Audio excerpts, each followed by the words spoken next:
You are listening to the Savage FINcast, episode 29. Twice up!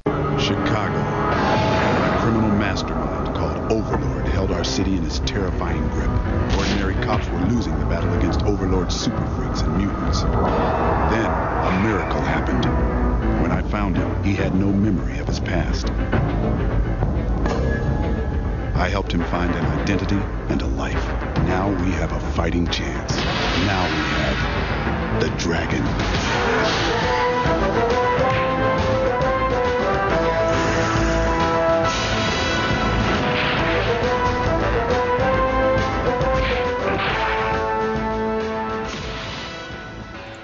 This is the Savage FINcast, the show that spends all afternoon staring at the sun. I am Jim Purcell. I'm Craig Olson. I'm Raven Perez. And we are back again for a brand new episode. This episode, of course, we'll be talking about the latest issue of Savage Dragon, I believe 194. Yeah, it's a killer issue. I can't wait to talk about it. We're going to 180 it, I think. Second issue in this bold new direction. But before we get to that, let's talk about some Erik Larsen news. First thing up, since our last FINcast, Erik has since posted the covers to Savage Dragon 198 and 199 on Facebook and I believe Twitter. If you haven't seen them, check it out. We'll try to get it on SavageDragonFan.net, but the best place probably is just go to Larsen's Facebook page. 198 looks like it's carrying on a theme that we're going to see in issue 194 with some kind of like demon creatures that are attacking Malcolm, and I guess they're coming out of the ground and like it looks like a bunch of hands pulling them down into the ground.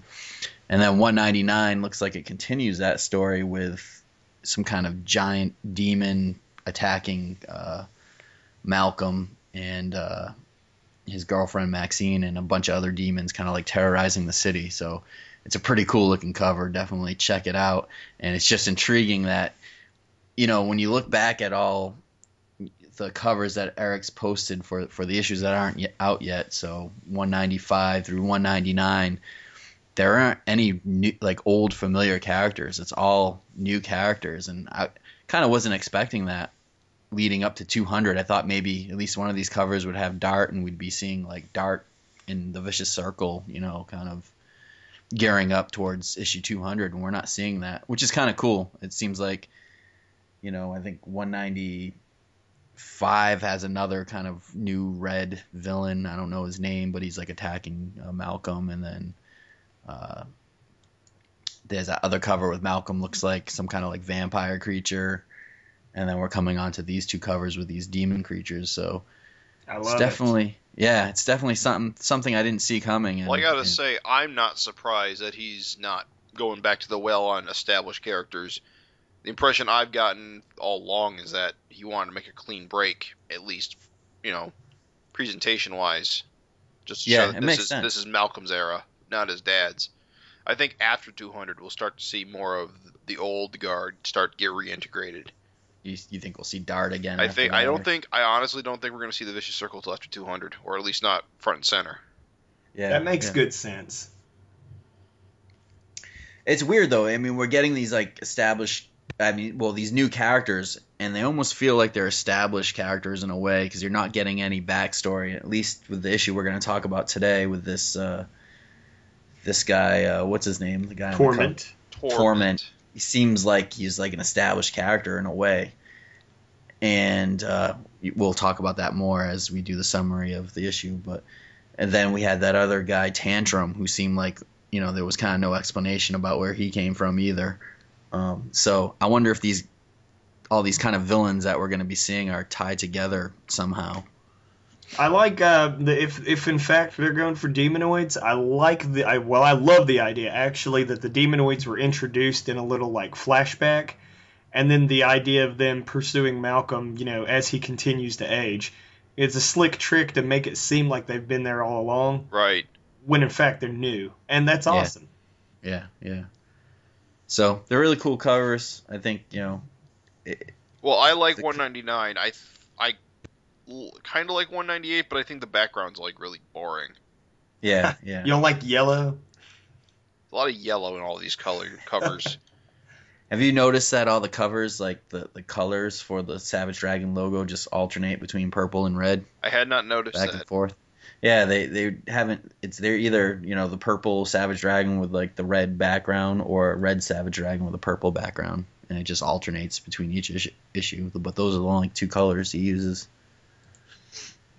Yeah, I like it. I mean, I think like the yellow, the red. I mean, it all really looks great. Like the green of Malcolm. I think it's really good, like complementary anyway.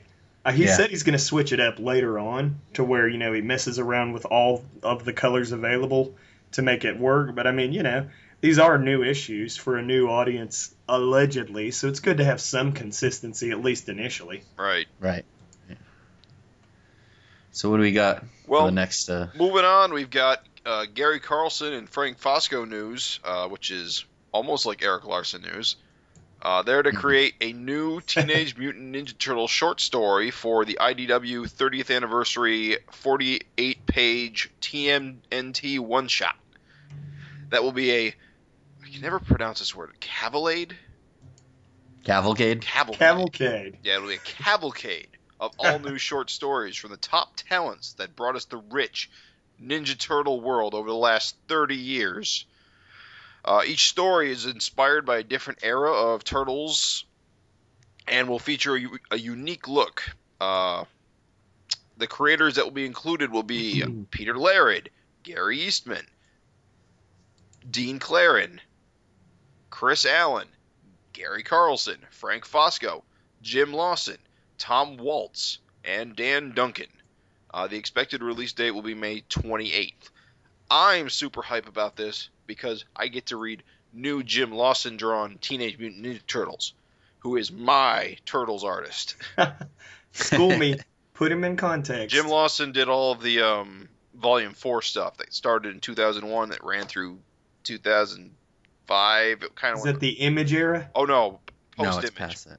Post-Image. It's the series right after, right? Yeah, it unfortunately ignored Image. The idea went that Volume 1 and 2 were canon, Volume 3, Image Turtles were not, and then Volume 4 picked up real time after Volume 2, which was really kind of cool, actually, because you get to see Shadow grow up and all that stuff.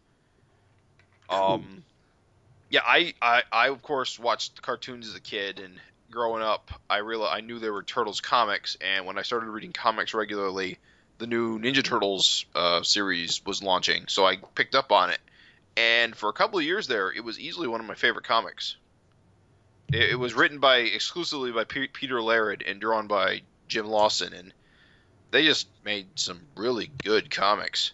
Unfortunately, when work started on the CGI Ninja Turtles movie back in like 2004, the comic went on hiatus and never really picked back up. Yeah. Which was unfortunate, and then it got sold to Viacom, and the rest is history. Well, I'm super stoked to read the Gary Carlson Frank Fosco story because it's been so long since that Image series ended, and it's just be a neat little throwback. I have good memories of reading that series. Yeah. Just based on this, it looks like they're probably going to have comics from Volume 1, 2, and 3 and 4, all 4. Plus, I also read the solicitation previews, and it's going to have the Archie Ninja Turtle. Oh, it's going to have the Archie Turtles in there too? Yeah. That's cool. There was supposed to be a mini-series of that got canceled during the shakeup being sold to Viacom. No kidding. It's supposed to be a sequel to that Past Imperfect arc, or the Future Ninja Turtles. I don't know. I never read it, but it looked cool. I mean, the Archie version lasted a long time, didn't it? It did a whole, yeah. And they had some cool things going on. Didn't they have, like, Raphael as, like, an all-black turtle at one point? And Yeah. Weird stuff. And it kind of reminded me of, like, kind of a Sonic the Hedgehog all ages, long-lasting series. Yeah, I mean, if it was still going, it probably would be as well regarded as the Sonic series is, as an all-ages action book. Yeah. Man, now I'm imagining Ninja Turtles written by Ian Flynn. That'd be so good. What's it going to be? I It don't- sounds like a killer, like... This sounds like a killer, like, collection. I mean, you got to imagine, like, Eastman and Laird probably going to put their classic spin on it. It's hard to imagine they won't be like, I like, that's kind of like my exposure to comic turtles first was the super heavily shaded, like they murdered Shredder in the very first story. Oh, and so you read the original books, the original comics? only in trade. Oh. So I wasn't there on the ground floor like, a real, But before you watched the cartoons? I watched the cartoons and was exposed to that book like almost simultaneously. There you go. So for me, like, they're just different versions. Like, there's all these different versions of Turtles. That's kind of like, I just grew up accepting that. Right. So, yeah, so I don't know. It's cool. I hope they all sort of get to do their own thing. It's just amazing to me as 30 years old. What, Turtles in general? Yeah. Yeah. It makes me feel old. Middle-aged Ninja Turtles. All right, well, shall we keep this train moving? Trucking right along. Looks like Travis Sengaus, and I'm real sorry if I said that wrong, has been named as an artist for one of the Savage Dragon 200 backups. And that's pretty sweet. Erik confirmed that via Twitter, that he's a Relative Comics newcomer. He's going to be drawing a backup in Savage Dragon 200. And you can look at his work on Travis's Twitter. It's at Travis Sengaus. It's TravisSengaus. Of course, we'll have links under the FINcast and on Dragon Fan so that you can check that out. But yeah, when you look at his work, it's got, I mean, even though he's a newcomer, there's definitely some magic there. It's kind of like Humberto Ramos-esque, isn't it? That's what I wrote down in my notes for the show. That was the first thing that came to mind, and we all know how much Eric's likes Humberto's artwork, so I could see why he would kind of tap this guy to draw. But that was the first thing I said. It's funny that you say that, but I think it's pretty obvious. There's another artist that I am struggling to remember the name of just offhand. Oh, it's bingo, got it. It's Sean Cheeks Galloway. Cheeks being his nickname. Mm-hmm. If Humberto and Cheeks had a love child, it would be Travis. And that's a compliment in every way. Those are both like killer artists. Yeah, so yeah. I can't wait to see this backup. Yeah, it's gonna be interesting. I like his take, and I went through and looked at his Twitter, and he's got a blog which is also Travis Sengaus at travissengaus.blogspot.com, and that really has a lot of his art there. So we'll post that too as well. But pretty cool stuff. Very cool. I'm so excited. at this point, what do we know about 200?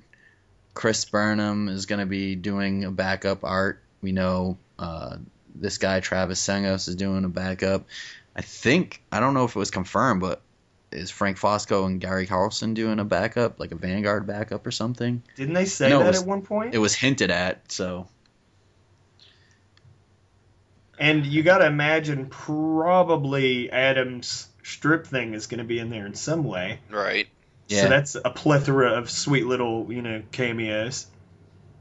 And maybe, I'm sure Gavin will get a tail in there. Maybe it's teamed up with one of those artists, or. Oh, if him and Scott didn't have a tail, I would be 100% surprised. I'd just be shocked. Because they've been doing so good anyway. Yeah, so that's right around the corner, guys. We're at 194 now, so talking about 6 months, maybe a little more. It's pretty amazing. Call 9. Fun fact, Larsen's 199. Or wait, what did he say? Like, which one's the real 200 if you count the miniseries? I thought he said this issue, because if you count it as a 5, the one he's working on now, because he expanded his original miniseries to 5 issues when he came out with the Dragon, remember? And he added all those extra pages. So technically 195 is actually 200. Yes. Yeah. But, yeah. So moving right along, we got trivia this episode.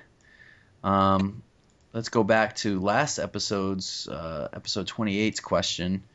My question back then was name one of the two artists that both passed away before starting the Mighty Man series they agreed to do. Morbid. Did you? Yeah. But it's still a cool. I thought it was a cool trivia question. Thought it was really weird. I had no idea what the answer to this was. Oh, me either. Well, I had always known Gil Kane, and I just gave it away. But anyway, the other one I didn't really realize, and we'll talk about now. But we had two people write in. Michel Feifei wrote. He actually contacted me via Twitter and said, "Yes, Mike Parobeck and Mike Waringo." And he said, also, thanks for the Copra nod on the new episode. Oh, we'll nod Copra all the time. Oh, yeah. Yeah. Mitchell has his Copra comic, and it's really nice that he actually listens to our podcast, I think, almost every episode, because he always kind of answers the trivia. But Mike Parobeck was not correct. Mike Waringo was correct. Mike Parobeck, if you remember... he drew the Batman Adventures, like the Bruce Timm cartoon. He drew the comic version of that. What was it? Yeah, the Amazing Spider-Boy for Amalgam Comics. Oh, really? Yeah, that was a good issue. Okay. He did The Fly for Impact Comics, which was like Archie's like superhero print that came out for a while in the 90s. Okay. He had that real kind of like animated style. Well, he had his original series Telos too, right? Oh, you're talking about Waringo. That was Waringo. Yeah, I'm talking about Mike Parobeck, who was actually not one of the guys that he was wrong, but I'm just giving you a little backstory on that. But he had done Batman Adventures. It would have been cool to see him do a Mighty Man, but that was the wrong answer. It was Mike Waringo and Gil Kane. But yes, Ringo for short. He actually posted on his blog some images of Savage Dragon characters that were pretty cool, and I went back to try to find them, and I haven't seen them since, but it was like a Mighty Man and Savage Dragon and maybe Star or something, or I can't remember. That would have been sweet. Yeah, and they were really cool looking. But he had that great run on Fantastic Four too. Telos was cool.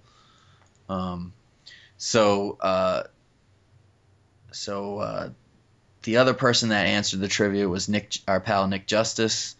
Nick wrote, "Hey guys, I remember the two prospects for art on a Mighty Man miniseries were Gil Kane and Mike Waringo. I've always been a huge Gil Kane fan and may have possibly given my left nut to have him draw any of Erik's characters in a book. I think he did draw a dragon pinup in either issue 100 or one of the other thicker issues. I was always a sucker for those Superman and Atom thick annuals that he drew for DC back in the 80s. As far as Ringo, I remember attending a lecture he did at Virginia Commonwealth University my sophomore year. This was like 1998-99. It was pretty dang cool, as I believe he was an alumni. The hall was packed and he did a Q&A. He was just an all-around talented, great guy and artist." Nick actually got it right. It's pretty cool. I wish I would have gotten to meet Ringo before he passed. Maybe got a sketch or something. Fun fact, before I ever read about, moment to moments and, time, as it relates to panels and sequential art, Waringo did a sweet Wizard magazine tutorial where he was talking about how to think of time as it relates to panel sequence. And that really helped me. I think I might have read that. Yeah, little clock drawn over each panel. Yeah. Great stuff. Fantastic. The guy was just a kick-ass cartoonist. Yeah, and I mean, just a little footnote on that Mighty Man story, as you remember. I don't know if you do remember, I forget what issue it was in, but Erik was like, I really wanted Gil Kane to draw this story, and it, unfortunately he passed away, and in the back of one of the issues he printed a bunch of his layouts, if not all of his layouts for the Mighty Man serial. And what happened was Mark Englert took those and took it upon himself to draw the story, or at least the first chapter of the serial or something like that. And Erik saw what Mark had done with the layouts and contacted him, and the rest was history, and Mark Englert ended up doing the story. I had no idea. Wait, so the Mighty Man backup was the story that he wanted the other two to do? At least the one Gil Kane was supposed to do, and I think it is probably the same story. But yeah, Erik drew a bunch of layouts, and it fell through, and because of at least the one for Gil Kane fell through because he passed away. So right. I forget what issue it is. Maybe someone can write in and tell us what issue it's in. But if you look, there's a bunch of Erik gives a little story behind it and prints all a bunch of the layouts. So at the time, like I said, Mark Englert was just another fan who was just cutting his teeth, and he took it upon himself to draw it. Sweet. That's kind of a crazy origin of him. Yeah. So, trivia winner is Nick Justice, and he's going to get the variant to Savage Dragon 165, which was made for the Flying Colors comic book store. It's Dragon versus Captain Four Color or whatever it is. The guy that looks like a comic book store mascot. Yeah. I like him. I'm teasing. So this episode's question, I'm kind of throwing a softball out there. Raven, you got an extra copy of the McFarlane variant to Savage Dragon 193 that you wanted to offer up, right? With such great ease, and I felt like such a jerk because I was like, oh yeah, I just bought it for $1. I don't even care. And you guys were like, what? That's so rare. So many people had to struggle and die. And I was like, I'll give it away to someone who deserves it. So it's kind of a softball question. So if you guys are listening and you want that McFarlane variant, which is kind of rare, you see him going on Facebook and eBay for like $15, at least when it first came out. I think you had to order like 5 issues of 193 to get it. My comment guy told me 15. I think he's lying. He's full of crap anyway. Hope he's gonna. Who orders 15 copies of Savage Dragon? Ooh, sick burn. Burned. Reverse burn. 15 so stores. Anyway. What was that? I said 15 stores. So, what? I said terrible. This month's question is, the last major change in direction with Savage Dragon occurred back in issue 76 with the Savage World story. Larsen has stated that the Savage World direction was influenced by a DC comic book. The title character also made unofficial appearances throughout that story arc. What DC comic influenced the Savage World story arc? You can send your responses to savagefincast@gmail.com. We'll sing your praises on the next episode of the FINcast.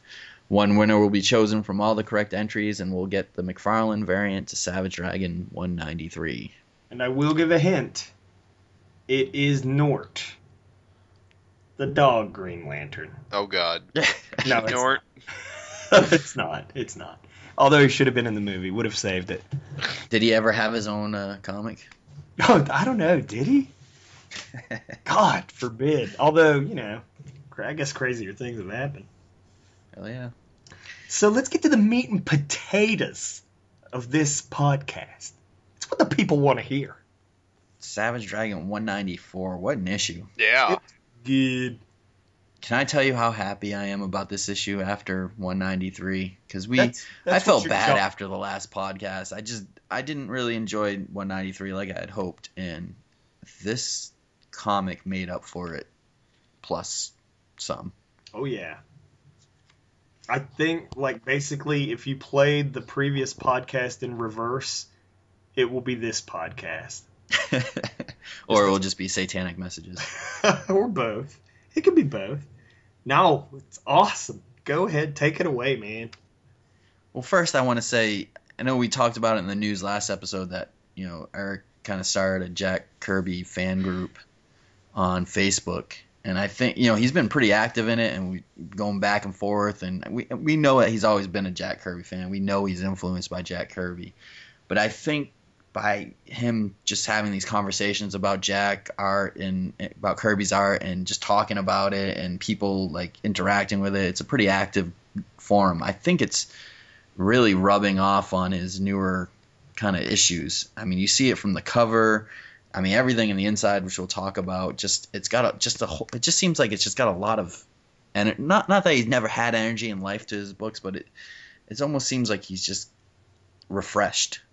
Yeah. I don't know if that's the correct word, but it just, to me, it seems like it has something to do with all this kind of Kirby discussion and stuff. It just does. I don't know why, but it's all those zip lines and action. I mean, the cover of this is awesome. This Torment character is just a cool looking design. A lot of energy to it. Yeah, you could just feel like Malcolm getting swung around. Just looking at it, it looks like he's just getting whipped around, bashed into the side of a building, which just looks awesome. Just the whole background looks neat. It's just classic Larsen at his best. Yeah, I love all the high-flying stuff in this issue. I mean, like, when him and Torment really start, like, fighting, they're just flinging each other all over the damn city. And it's great. I think and this issue has everything a classic Savage Dragon at its best issue has. You know, between awesome backups, features, between the fights, between some of the humor. Just an amazing issue. So I'm just really thrilled with it. It's impressive that it is mostly a fight.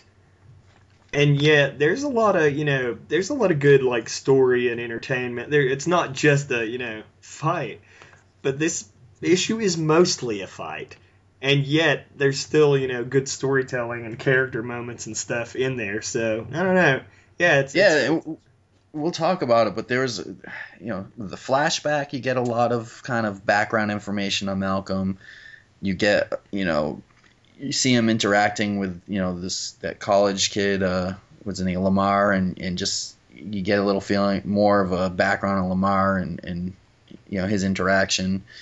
And even with Officer Stewart, you learn a little bit more about Malcolm's relation with the police force. So, I don't want to. We'll talk as we go through it, but I think there's a lot of things that you learn in this issue. That's more than just the fight. And the cool thing is that Erik's able to kind of give you an action-packed issue and still fit these like little nuggets in and not make it seem like it's just one big dumb fight or something like that, Yeah, the pacing is fantastic.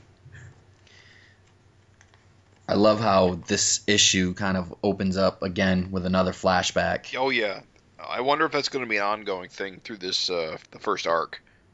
You got to think we're 2 issues into a graphic novel, so like theme-wise, it would make sense. Like it'd be kind of weird to stop doing a mid-graphic novel. So you could probably expect it at least another 3 issues. Right. Which I'm down for, because I'd like to see more of like Malcolm in Dimension X and other things we never really got to see because Malcolm was sort of out of the picture. Yeah, and we're seeing these kind of in these flashbacks, these new villains. Last issue was what were they called? The Worm Gang or something? The Worm Ring. This issue, it looks like it's I the just got Demonoid Army. I just got that pun. It's like ringworm. Yeah. This issue's the Demonoid Army, and were we on air or not when you were saying, Raven, how it's cool how you can have these new characters introduced in these flashbacks, but make it feel like they've been around because it's a flashback. And yeah, we were on, and it's a great narrative device. It's funny because it's smooth, kind of subtle. It's not really a retcon. It's just saying, here are these people that have been minor players up to this point, but this is their past experience. They didn't just really come out of nowhere. But here's the thing to keep in mind about this flashback. This flashback is taking place in the old Image universe. Yeah, right. That was just eaten by Universo. Right. So it's entirely possible that these demonoids, this event occurred there, and now it's not occurring until later in the Savage world. Right. Oh, yeah, you're right. Jeez, I totally glazed over it. So whereas the demonoids were woken up by something or something, they came out of the ground, then, there's different circumstances where they're... Like something Sebastian Khan did, or Glom or something that just, they never bothered to come out. Yeah. Maybe something like Universo arriving woke him up or something. Ooh, and if you actually hold your thought real quick, I'm just going to throw out. Sure. If you look at the dude on the cover of 199, yep, he actually looks like a wimpier version of the dude from the big double page spread. He's got the same horn structure, but one thing I did notice is that both covers, 98 and 99, all the monsters all have 4 fingers, but here they all have 5. Yeah. So, who knows? Yeah, that could just be... Sorry to cut you off, Craig. No, it's fine. I talk too much. But no, what I like about this flashback is we get to go back and we see these characters in another universe without really telling us that, Sorry, I got lost my train of thought. It's like, it never really says that this is another universe to the new audience, but to us in the old audience, you recognize things like Mighty Man's old logo. Right. And Dark Lord. That's true. Yeah. And, it doesn't really matter to the new readers. It doesn't, That's really. the cool thing. Yeah, they're not going to be like, wait a minute, what? Right. It just works. The one thing we were talking about before, which kind of just dawned on me, was these episodes of these flashbacks kind of keep the old fans happy as well. Because one thing we said, there's all these new characters, new villains, and, we don't think that, the Vicious Circle is going to appear until after 200, or at least, Jim, you had brought that up. Because, Eric's trying to show that this is a new, a new kind of direction. And the one thing that's kind of cool is that we're actually seeing more of these older characters than ever before with these flashbacks with, Mighty Man and Rapture and Super Patriot and Stevenson. And it's kind of a way to keep old fans happy at the same time, because it's always cool to kind of revisit these characters. While introducing newbies to the idea, like Malcolm was raised by, Weirdos. Parallel dimensions of himself and stuff like that. Yeah. I mean, these are the kind of things I would have thought you would have seen as like a backup to fill in Malcolm's kind of backstory, back in the day before I knew that Malcolm was going to take over the book. But it's really cool to get these. I enjoy revisiting the old Image universe. I have real fond memories of those issues, so it's really enjoyable. Yeah, it's awesome. These front ups, fantastic, Jim. They're good. I hope they continue at least for, like I said, a book's worth. Well, I now that I'm rereading it, I'm kind of thinking, remember the first one kind of gave us Malcolm and Dragon. This one kind of gives Malcolm and Rapture. Yep. I mean, if they do Dimension X ones, it could be Malcolm and Angel. So right. If it's kind of establishing his relationships, it could keep going for a little bit longer. Yeah, definitely. And also, it's cool as a narrative device to have people expect it to be a flashback, and then you never know when he's going to drop something new in these flashbacks. So it's a really great narrative tool. Right. Like some revelation we didn't know yet. So good stuff all around. Yeah, definitely.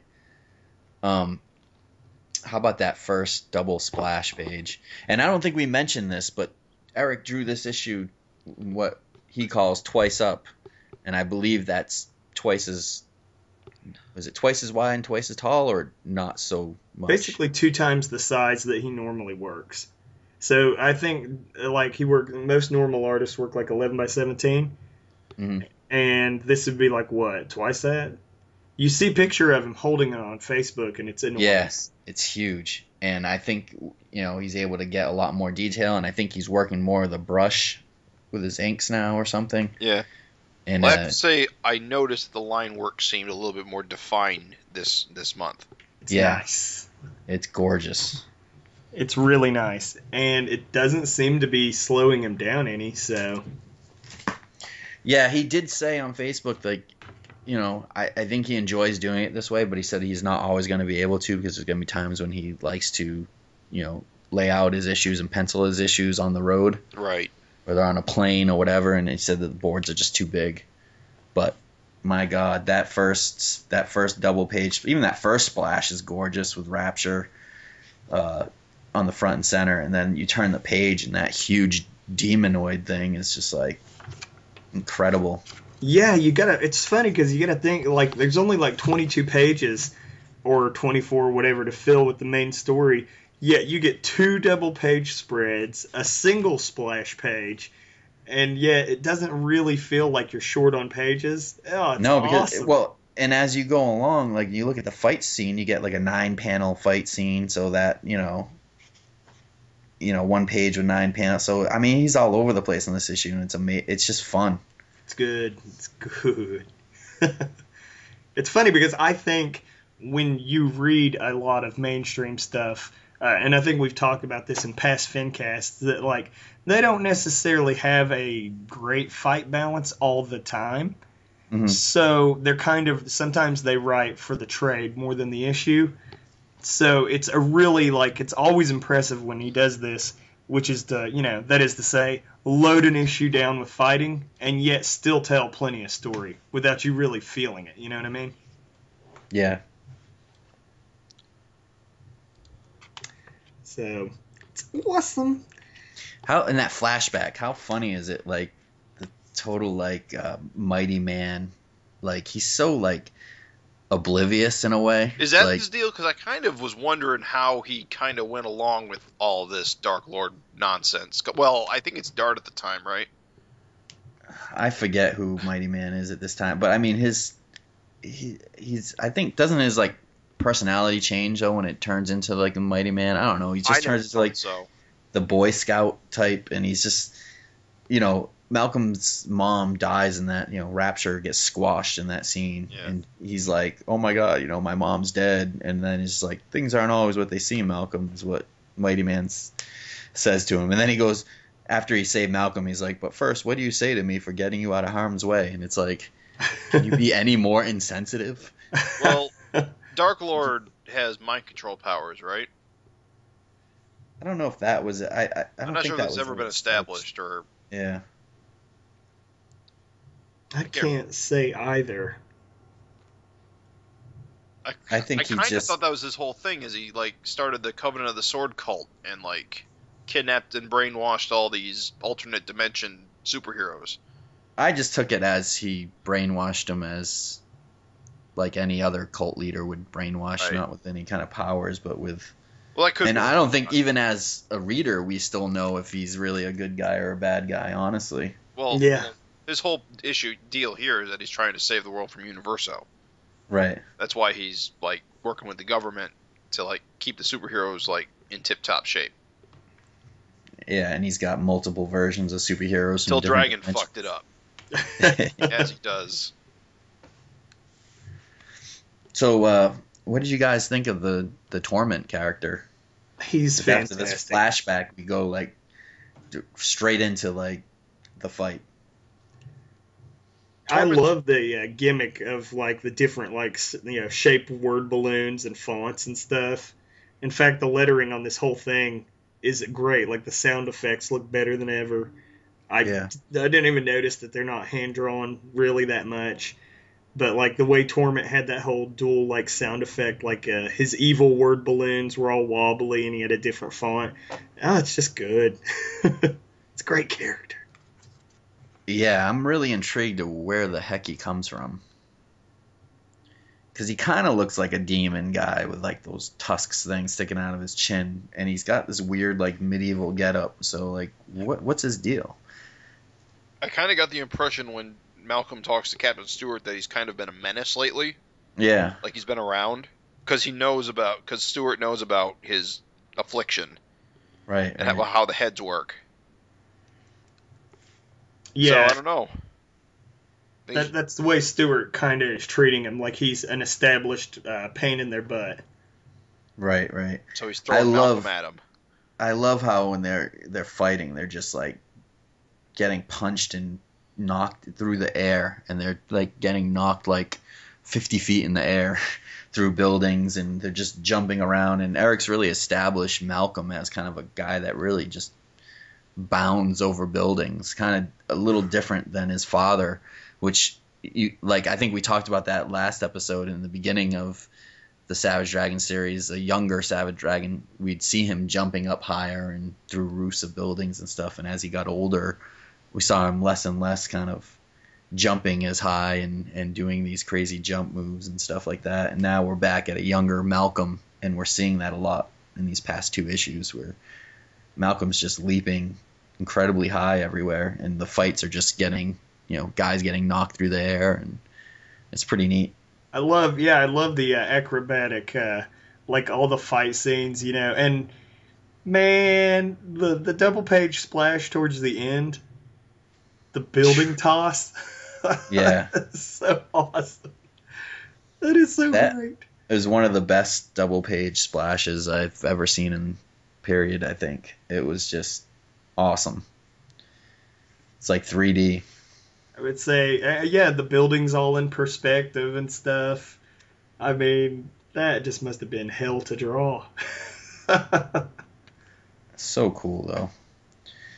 I like the scene, there's that one panel which Erik had posted on Facebook before the comic was printed, but the one with Malcolm getting, punched through the building while the debris is following him. Right. Mm-hmm. That is an incredible panel. I love the background with all the buildings and stuff. It's a cool panel, but the physics of it is a little wonky. You're thinking too hard. I know I am. It's like he's getting punched by the building.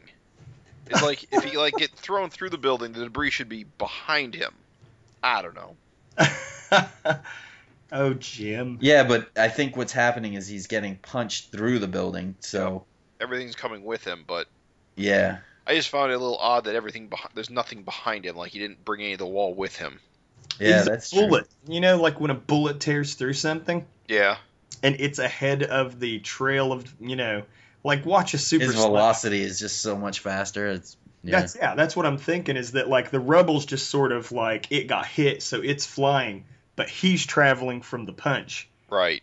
Yeah, a slow-mo, watch a slow-mo video of a bullet being shot through fruit or something, and you'll see exactly the kind of thing I mean. Right. I don't know, maybe. But it's definitely a neat panel. I like all the little details to it. Yeah. I like the setup, the scene between Malcolm and Captain Stewart, and it kind of really explains a lot here, where Captain Stewart's like, hey, basically I told you not to show up around here. You're just supposed, as far as anyone knows, you're just listening to a police scanner and doing this all on your own. I'm not supposed to be calling in, a kid to do, my dirty work. And I think that's an important little bit of dialogue and kind of gives you a little information on what's going on there. Yeah, it helps a lot with the whole I'm a teenage bounty hunter thing, who works with the cops, because obviously that's kind of weird. Right. So it's a little dialogue that does a lot. I also like that he tells Malcolm to go take a shower and do his homework, and Malcolm's showering in the next scene. It's like, could you just be more schlubby? Just do as you're told. Lamar is funny. Yeah, you like Lamar? I can't stand the guy. I think that's the point, though. I know. I think it's the guy that's just kind of gets Malcolm in situations he doesn't want to be in. They always have those kind of classic characters on sitcoms or movies where, you get the wholesome guy and then the other guy persuades him to do things he shouldn't do or something. Anytime there's celebrities, you got to have those negative influences in the entourage. And that's what Lamar's shooting for. He wants to, he doesn't even hide it. He's Malcolm's turtle. If anyone's watched Entourage. Yeah. That's what's up. He's trying. Exactly, see? He's just trying. He knows he's not famous. He's not the hot stuff. He's said these words. He's just hoping to catch them, on the side. Little side droppings. You know what's kind of stuck out to me when we're looking at this kind of scene? The panel where... What's that? The stuff in the apartment? Yeah, in the apartment when the girls and Lamar come over. the panel where Malcolm just kind of like is just covering his face with his hand, where Epic he's just face like, palm. yeah, the inking on the hand, it's like Eric's trying something a little different. It looks more like Frank Fosco type inks to me than like Well, it might be thicker. Larsen of late. With a bigger Yeah, paper. it's just more rounded. It looks almost like a different inker than I'm used to, but I like it. Well, I think usually with hands, he's got the little square finger thing going on. It's more of a shorthand thing because hands aren't central to the composition. But here, with the hand is the center of the composition, it's more detailed. If that makes any sense. I Yeah, guess. that makes sense. Yeah, it does make sense. It just looks to me like he's just doing something different with the inks. Maybe it's because he's using the brush or something. Maybe it's like you said because it's more of a central thing. Usually he does more of a Kirby type thing. To me, this looks like something like Fosco type inks. But I like Jim said though, I love that his face palm consumes his entire head. yeah, So great. Malcolm doesn't have arm hair really yet, I guess. I'm noticing. no, he's not drawn with arm hair at all. Because Dragon's a hairy bastard. That's why I bring it up. So Actually, he's pretty hairless in general. He's got no chest hair, No. no arm hair. I don't know if we've ever seen him grow a beard or mustache yet. Nope. give it time. Maybe he's just hairless. Well, don't forget he's only like what, 14 or 15. Is he? So I thought I he was was like thinking- 16 or 17. Yeah, I always think he's more maybe like he is 16. now. Maybe he is now. I thought he was like 14, 15. I Oh don't wait, know. no, he's like, yeah, he'd be 16, wouldn't he? Because like for a while there he was 15 years old, but I think that was like a year ago. Yeah.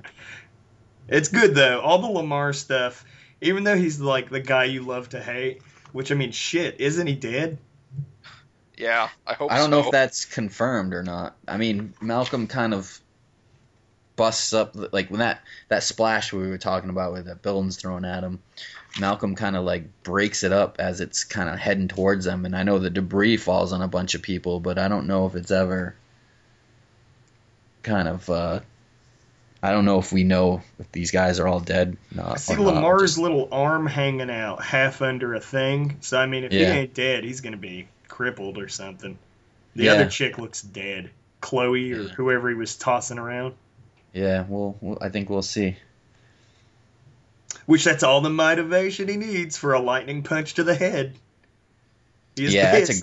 that's a great panel. I like that panel. Yeah, Awesome. what, you mean the throwing the building? Well, that, but I like the lightning punch panel. Oh, yeah.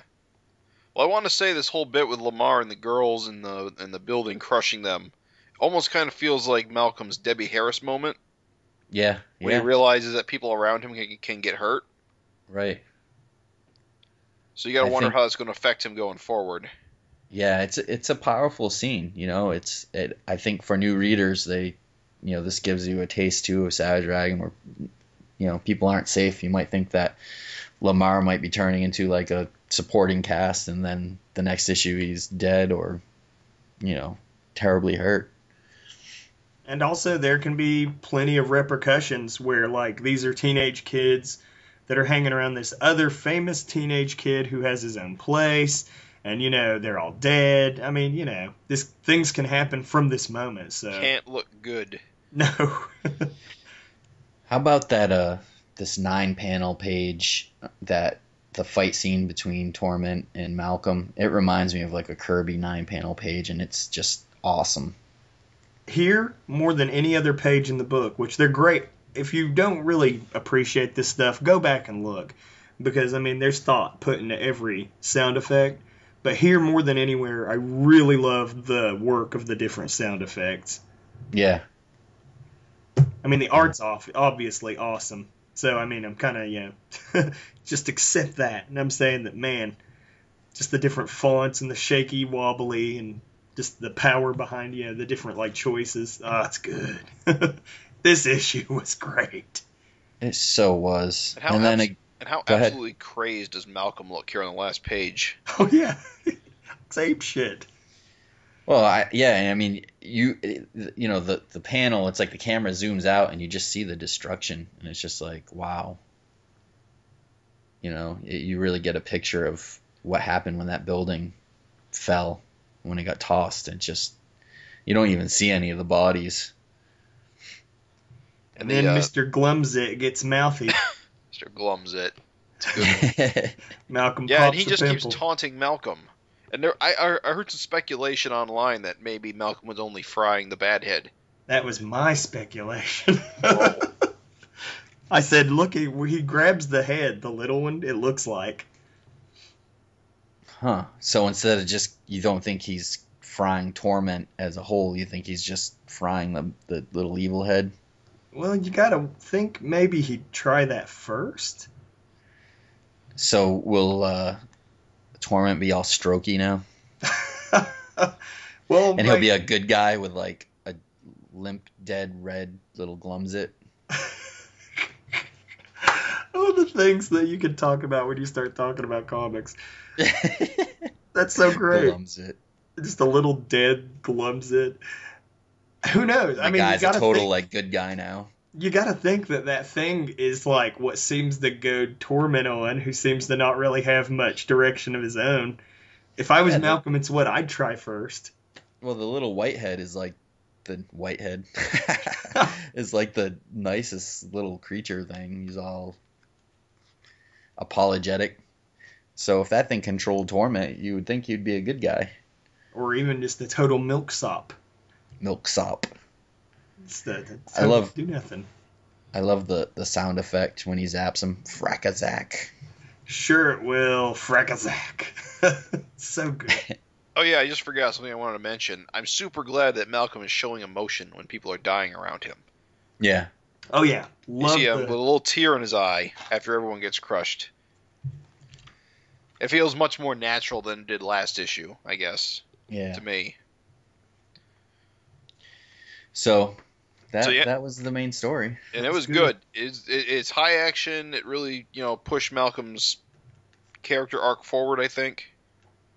And just good all around action. It just looks good. Yeah. This is the kind of thing, like you said, you want to give this issue to a new reader because I think more than the previous issue, there's just really a lot of like adrenaline pumping stuff. If someone asked me what issue to get in a Savage Dragon right now, I would say this issue. This one. 194. Yeah, it's got. I think it's still new enough that people can get on, and I don't think it's much different than 193. In terms of being new reader friendly. I also just want to say that, and I'm sure we're going to naturally praise into this stuff, but like part of the thing that's amazing and great is about this issue is unlike the last one's pinups, this one is loaded with backups, comics. Oh yeah, and yeah. That's part of what goes so far to make it so excellent. And that is a big part of this package of Savage Dragon. This the Barbaric and Ricochet backup, which is 1, 2, 3, 4, 5, like what 6 pages long. Yep. Feels like a whole complete story. It's a great art. Great story, and the funny section is pretty cool too. I mean, it's something a little totally different than superhero action, but it's just another added value. Big up to Adam Pruitt for spearheading this project. I think that we had the conversation in previous FINcasts over what do we like more, in continuity backups or random little funny comics, and I think that the decision was made like mostly that people preferred the in continuity story, but here you see we don't have to choose. We can have both, and I always loved, because my Savage Dragon collecting experience was weird, I bought a bunch of them just as I could find them, all out of order and stuff, so It was always really like extra great because you never knew what kind of fun, weird backup thing you were going to find, like Turtle finds a plane or Average Dragon. I mean, that's great. Yeah, right. And then you get things like you get to see Night Watchman, which was that new? This is a new serial, yeah. But it's part, Night Watchman was part of Big Bang Comics. Right. I was wondering if it was a reprint of something. I don't think so, because he's doing Chris Ecker and Tom King are doing or maybe it's just Chris Ecker is doing like a serial on Twitter, I guess he's doing it on his blog spot, but it's just like a digital comic, and they're posting it like every 3 days, a new strip on Twitter and his blog. So I have to ask, how does it feel to have named Average Dragon? It's terrific. I can't even remember if Craig or I came up with that. We were trying to come up with the episode title. Wasn't me. That's all I know. It was one of you. Yeah, I think I put it together, but Yeah, I think so. know. I actually believe it was. I think you gave me the title card with it already there. Yeah. I think it's a brilliant name. I think That's it encapsulates what's happened to Dragon perfectly. And Yeah, it because seemed to fit. there must be a winner. Who is your favorite strip out of this funny section? I don't know. I kind of liked. First of all, I didn't understand the Gosh is dead. I loved Gosh is Dead. That's the kind of absurd humor I dig. I understood it, but What is it?